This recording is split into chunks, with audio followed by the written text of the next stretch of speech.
Bismillahirrahmanirrahim. Assalamualaikum warahmatullahi wabarakatuh. Perkenalkan, nama saya Vicky dari kelas A dengan NIM O1A1200017. Di sini saya akan menjelaskan tentang senyawa fenolik dan flavonoid. Adapun submateri yang akan saya bahas pada kesempatan kali ini, yang pertama yaitu apa itu fenolik dan flavonoid, yang kedua klasifikasi fenolik dan flavonoid, yang ketiga identifikasi fenolik dan flavonoid, dan yang keempat yaitu gambaran dan proses biosintesis. Langsung saja, yang pertama yaitu apa itu fenolik dan flavonoid. Nah, untuk senyawa fenolik merupakan senyawa metabolit sekunder yang terdapat dalam tumbuhan dengan karakteristik memiliki cincin aromatik yang mengandung satu atau dua gugus hidroksi atau OH. Fenol adalah zat kristal yang tidak berwarna serta mempunyai bau yang khas.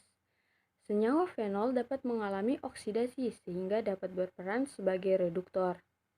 Sedangkan flavonoid merupakan kelompok senyawa fenolik terbesar di alam. Banyaknya senyawa flavonoid ini karena banyaknya jenis tingkat hidroksilasi, alkoksilasi, dan glikosilasi pada strukturnya. Flavonoid mempunyai tingkat dasar karbon yang terdiri dari 15 atom karbon yang membentuk susunan C6, C3, C6. Kemudian yang kedua yaitu klasifikasi fenolik dan flavonoid. Senyawa fenolik dibagi menjadi beberapa kelompok yaitu fenol sederhana dan asam fenolat, fenilpropanoid, flavonoid, dan tanin. Nah, yang pertama yaitu fenol sederhana dan asam fenolat. Senyawa fenolik terdapat dalam bentuk paling sederhana namun jarang terdapat dalam tumbuhan. Hidrolisis jaringan membebaskan asam fenolat larut dalam ether. Fenol bebas jarang terdapat dalam tumbuhan kecuali hidrokoum. Kemudian yang kedua yaitu fenilpropanoid. Fenilpropanoid merupakan senyawa fenolik yang memiliki kerangka dasar karbon yang terdiri dari cincin benzen atau C6 yang terikat pada ujung rantai karbon propana atau C3. Kemudian yang ketiga yaitu flavonoid. Flavonoid adalah kelompok senyawa fenolik terbesar di alam. Banyaknya senyawa flavonoid ini karena banyak jenis tingkat hidroksilasi, alkoksilasi, dan glikoksilasi pada strukturnya. Dan yang terakhir yaitu tanin. Tanin adalah suatu senyawa fenolik yang memberikan rasa pahit atau sepat dalam bereaksi dan mengumpulkan protein atau senyawa organik lain yang mengandung asam amino dan alkaloid.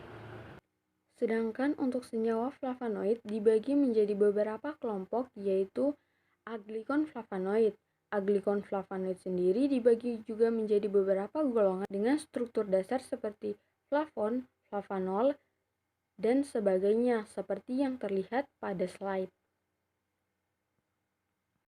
Kemudian pada slide berikutnya juga terdapat beberapa kelompok flavonoid, di mana struktur flavonoid terdiri atas beberapa jenis yaitu flavon dengan rantai 3C tidak jenuh dan ikatan rangkap antara C2 dan C3 mirip dengan flavon, dengan yang bervariasi dengan kurungannya 3 posisi gugus hidroksil. Flavon umumnya terdispersi dalam bentuk aglikon atau glikosida di antara tumbuhan tingkat tinggi. Flavon adalah kelas paling beragam dari flavonoid yang ada dalam makanan yang diwakili oleh senyawa ganda ikatan antara C2 dan C2 dengan posisi C3 dihubungkan dengan A gugus hidroksil. Selanjutnya, identifikasi fenolik dan flavonoid.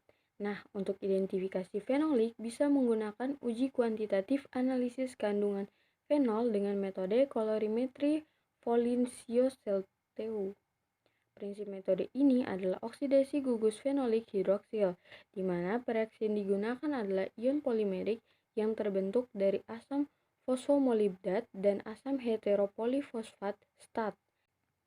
Reaksi ini mengoksidasi fenolat atau garam alkali dengan mereduksi asam heteropolin menjadi suatu kompleks molybdenum tungsten. Dalam metode ini, senyawa standar yang digunakan yaitu asam galat. Nah, sedangkan untuk flavonoid, lebih dari 2000 flavonoid yang berasal dari tumbuh-tumbuhan telah diidentifikasi, diantaranya senyawa antosianin, flavol, dan flavon, di mana antosianin adalah pigmen berwarna yang umumnya terdapat di bunga berwarna merah, ungu, dan biru, di mana pigmen ini juga terdapat di berbagai bagian tumbuhan lainnya, misalnya buah tertentu, batang, daun, dan bahkan akar.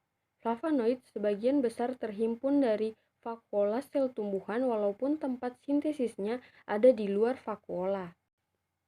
Identifikasi senyawa fenol dan flavonoid dilakukan menggunakan metode kromatografi lapisan tipis dengan standar quercetin, di mana larutan ekstrak etanol batang, daun, bunga, dan buah senggani masing-masing ditotalkan pada lempeng KLTGF 254 dan dielusi menggunakan kloroform, metanol, etil asetat, dan air dengan perbandingan 80:12:6 dan banding 2.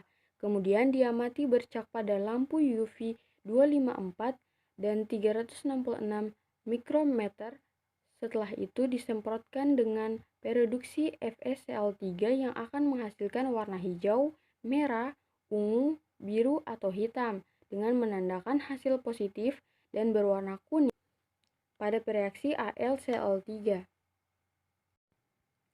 Selanjutnya adalah materi yang terakhir yaitu gambaran dan proses biosintesis, di mana gambaran dan proses biosintesis ini dapat dilakukan melalui dua jalur. Yang pertama yaitu jalur sikamat, di mana proses terjadinya jalur sikamat dalam plastisida atau sitosol merupakan jalur penting untuk memproduksi prekursor dalam bentuk komponen aromatik ataupun pembentukan biopolimer seperti fenilalanin, tirosin, dan triptofan, di mana jalur sikamat memulai reaksinya dengan kondensasi fosfopirufat dan eritrosin 4-fosfat yang merupakan hasil glikolisis karbohidrat.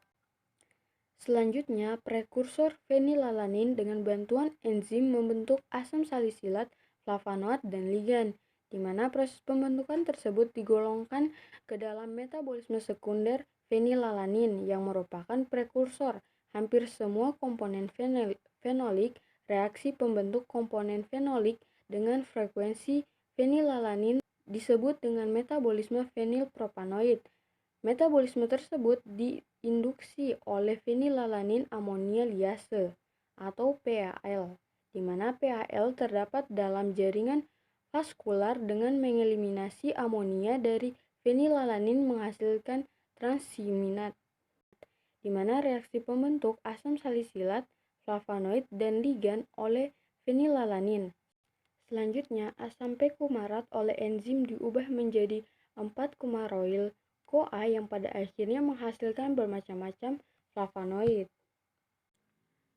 Selanjutnya, jalur yang kedua yaitu jalur malonat, di mana jalur malonat memproduksi komponen fenolik dengan menggunakan bahan dasar malonyl-CoA, di mana CoA tersebut diproduksi dari asetil-CoA yang dibantu oleh asam mineral, vitamin, dan enzim asetil-CoA, di mana enzim asetil-CoA tersebut dibentuk dengan bahan dasar glukosa dan proses pembentukan tersebut dapat dilihat pada gambar di samping, di mana komponen fenolik yang diproduksi melalui jalur tersebut seperti naringin memberikan rasa pahit pada buah anggur.